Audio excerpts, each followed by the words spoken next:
right? And it's, apart from air supply, it's the best job I ever had, because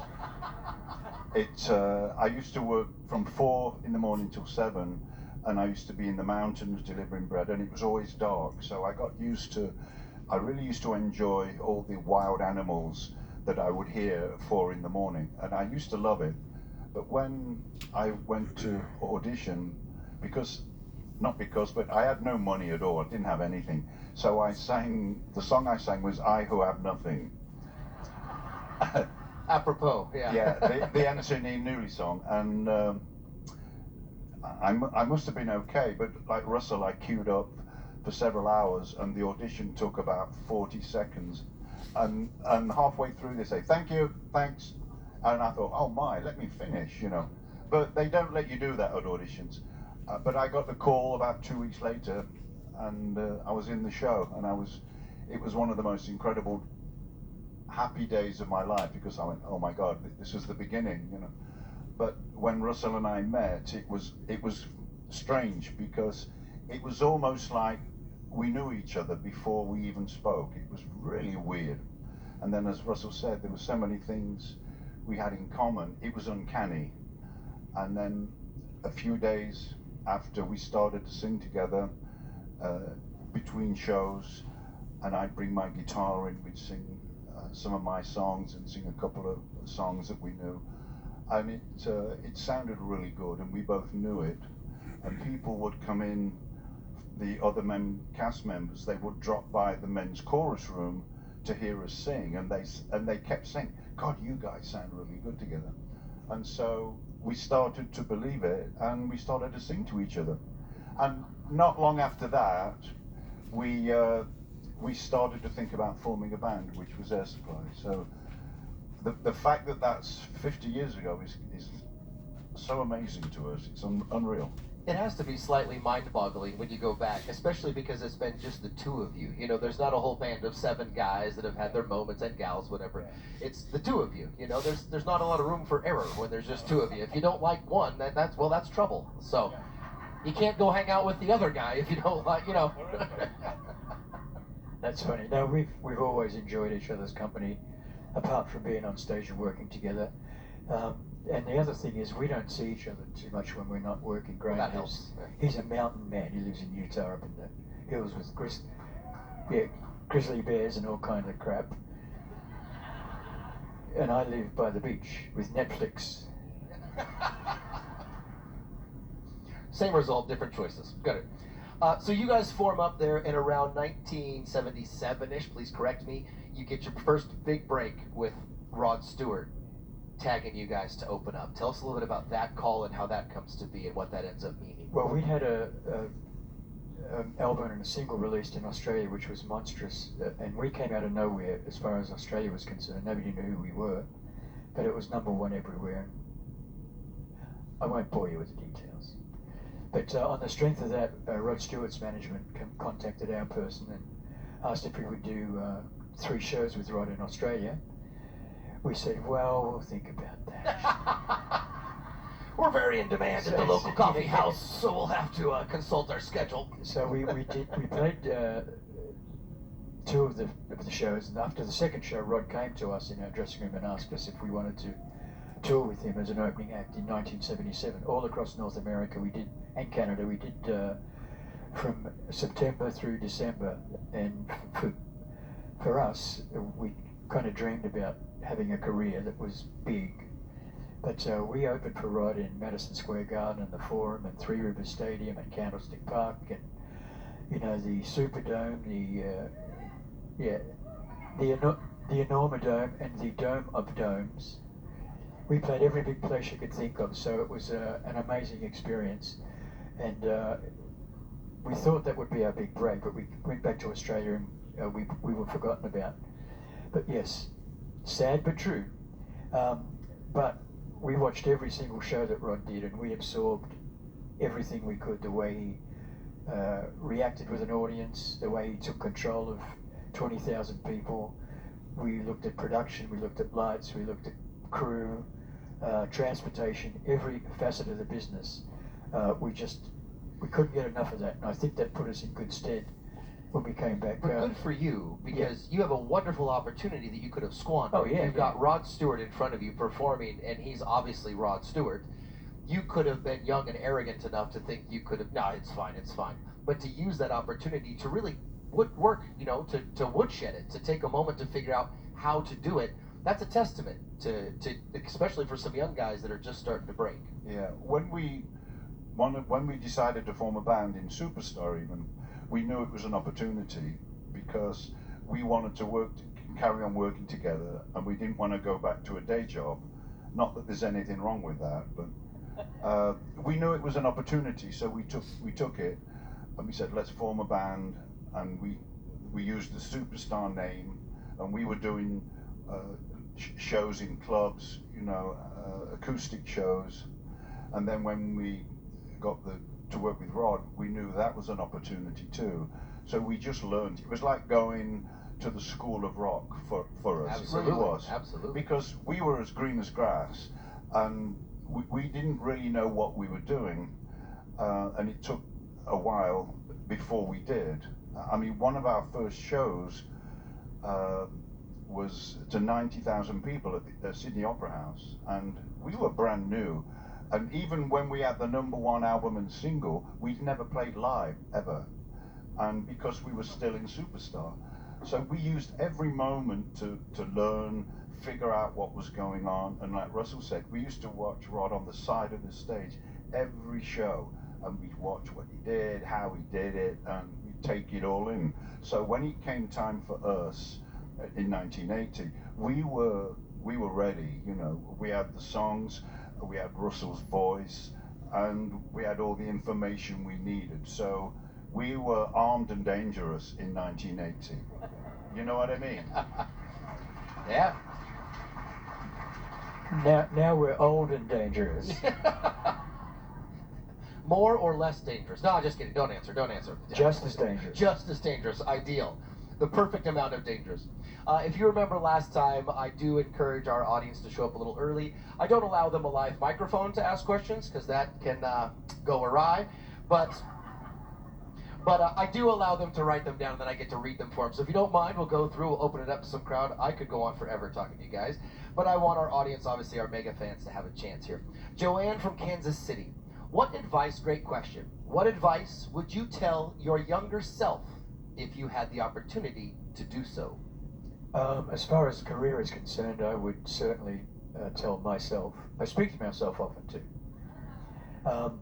just surround yourself with good people. One of the pitfalls of many acts, including us, was that some guy comes up with a shiny thing and says, Sure. I'm going to make you a star, and they hand you a piece of paper, and they say, just sign this at the bottom.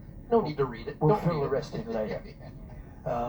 Good people, management, financial people, lawyers, sadly, we all need them. We needed them.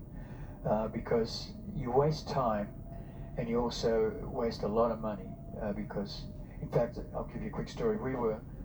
We'd come back from the Rod Stewart tour, and we really couldn't get arrested in Australia. And I spoke to a guy who was a friend of mine, and he said, I spoke to your manager the other day. I said, oh yeah? He said, yeah, we had lunch on his yacht. And I went, his yacht? He goes, yeah, he just bought this 100-foot, blah, blah, blah. And I was on the bones of my ass. I didn't have anything. And I said to him, I need to come look at the books. And he said, give me a couple of days. I said, no, I'll be in this afternoon. So that started a whole bunch of stuff. But just be educated if you can, because you'll really not have to put up with a lot of stuff that is very sad. And also, I've seen friends of ours that had all the talent, all the stuff. They were so hurt and rejected in their hearts by what happened to them, they gave up the business. That's another thing you have to have is resilience. You're going to get rejected, certainly. You've got to keep going, because we knew we had the talent, we knew we had the songs, because this gentleman here is a brilliant songwriter. Yeah. So that would be a good piece of advice Great for answer. myself. Graham, what about you, sir? I agree completely. You know, we learned very early on to surround yourself with great people, and you have to realize too that you're not good at everything. I think everyone, well, certainly in our circle, you may be good at one thing, really good at one thing. Do that one thing, and then get people that are really good at other things. Like we've been with the same manager since that time. Barry Siegel, where are you? But for almost I saw 50 him. years. He's all the way in the back. He's hiding Yeah. back in the corner. He's There's hiding. Barry back there. Yeah. 35 years, Barry. Barry, how big is your yacht? Just kidding, Barry, just kidding. We'd like to look at the books later, just so you know. Sorry, Graham, I didn't mean to cut you off. Sorry, I apologize. Richard comes to us from Houston. As amazing singers, who influenced you the most in the early days? Was it Rod Stewart, or do you have other people? It's always been the Beatles for me. You know, I Beatles. think Paul McCartney's got one of the greatest voices in the history of music. John Lennon as well. I mean, Ringo, not so much. But I was always loved to listen to bands that could harmonise. The Yeah, Bee Gees, absolutely. Beatles, Eagles, Queen. But we also love AC/DC too. So, yeah. Just good voices, you know. I like that. Graham, who influenced you, sir? Well, Russell obviously goes for the singers, and I go for songwriters. I've always been influenced heavily by Lennon McCartney, of course, because I grew up with them. You know, I never thought I'd be here though, but I just love great songwriters. And in my household, when I grew up, I was the youngest of 3 kids, and so my sisters, who were 4 and 8 years older than me, loved musicals. So I grew up listening to Rodgers and Hammerstein by default. So consequently, I love musical theatre, and I love those great songs. You know, my favourite movie, and you'll laugh, is South Pacific. But I just love great songs, and for me, there are no better songwriters than Lennon McCartney growing up, you know. So I was very lucky to grow up listening to the greatest pop songs of all time, and I still do. So I'm very fortunate. Wonderful answer. April comes to us from Pittsburgh. How did you pick the name Air Supply? This is Graham's favorite question. He did perk up when I yeah.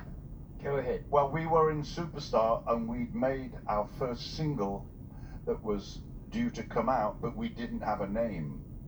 And our producer at the record company said, we need to have a name by tomorrow morning to put on the single. And we didn't have one, so we agreed whoever had the best name the next morning, we had to go with. Well, that night I had a dream of a giant billboard, and it was pure white. And on the perimeter were all these flashing lights going off. And on the middle of the billboard in big black letters were 2 words, and it said Air Supply. It's a true story. And I told Russell the next morning, and we didn't really think much of it, did we? Well, we just said, because we asked the cast members in Superstar if they would suggest some names, and they didn't take us seriously at all. And it really browned me off. I thought, how rude. And it was, you know. And anyway, Graham, we decided that the next time we got to the show together, whatever name either of us had that sounded okay, we would use it. And as soon as Graham said I'd had this dream, an Air Supply, it was a no-brainer, because it does have connotations about what the music is, and Sure. you know, it's been a great, well, it's a great name. What can I tell It you? really is. It really is. It really, really is. I love that it came to you in a dream like that. That is serendipitous, right? In so many ways. I mean, how can you manifest that unless it's meant to be manifested in that moment? It's funny, you know. Even last night I dream of songs too, and often I pretty much every night I wake up in the middle of the night, and I always have my guitar there. And this morning I played it for 2 hours, but last night I dreamt of this classical piece of music. And I remember in the dream, and I think, oh, that's really beautiful. And I woke up, and it was still in my head. But as I began to wake up, it started to fade. Sure. But I should have written it down. And of course, by the time I wanted to write it down, it was gone. but it's a really cool thing. I dream a lot of songs, and usually I remember them and I can write it down, but I didn't this morning, but often I do. Imagine how many Air Supply and/or worldwide musical masterpieces have been lost because Graham didn't write them down in the damn morning. I'm lodging my complaint right now that we need to just have a recorder in the bedroom, whatever we need. Probably not that, but something. This one's from Bill. Bill has a couple of questions, one for each of you, matter of fact. Graham, you first. Are you still vegan, vegetarian? No, I've become pescatarian. I was vegan for 4 years, but now I'm pescatarian simply because being on the road for me, I needed a bit more variety. I got a bit fed up with the same old stuff, you know. And especially we have dinner on the road at 5:30, and I just wasn't getting enough variety, and I started to feel a little weak. So I'm eating fish as well. But I eat a lot of vegetarian stuff, but I don't eat any dairy or flesh, you know. Flesh. That's a strong word for it. You're making me question what I'm doing. Good Lord. That was a bad choice of word right there. Russell, how do you feel about eating flesh? No, I'm just kidding. We're not going to go there. All I can get. Yeah. More, please. Yeah. Bill has a question for you as well, Russell. This is actually, I'm going to ask you, you're going to have to ponder this for a moment. How much, or do you ever miss your spectacular afro? Well, I didn't until today. Yeah, until you saw the picture. You know what? Like a lot of us that are a little bit older, sometimes I look at photos of us in this era, and I go, "What was I thinking?" But you know, at the time it was great. I mean, I used to wear 6-inch platform boots and purple suits, and well, I was going to say I used to wear jewelry, but hey, I still do. No, I don't. It's just, but it's cool. It's cool to look back, and because when I see a photo like that, in fact, that photo on your T-shirt is the photo that I sent for a picture in the Superstar magazine, the cast photo. Oh, how cool! Do you remember what age you were at that point? Right there? 25, 26. 25 years old. Yeah. But, you know, it's great to look back on, but obviously if I dressed like that now, somebody would have me committed. Very, yeah. Oh, they're pointing at each other. You should be committed for wearing that. We have a break downstairs. We'll take care of it. Don't worry. Lori comes to us from Springfield. Oh, this is cute. Thank you. A big smiley face and a thank you for answering the question. If you were to go on a date with a girlfriend or wife or whoever happens to be in your life, what band would you personally take a loved one to go see? Electric Light Orchestra.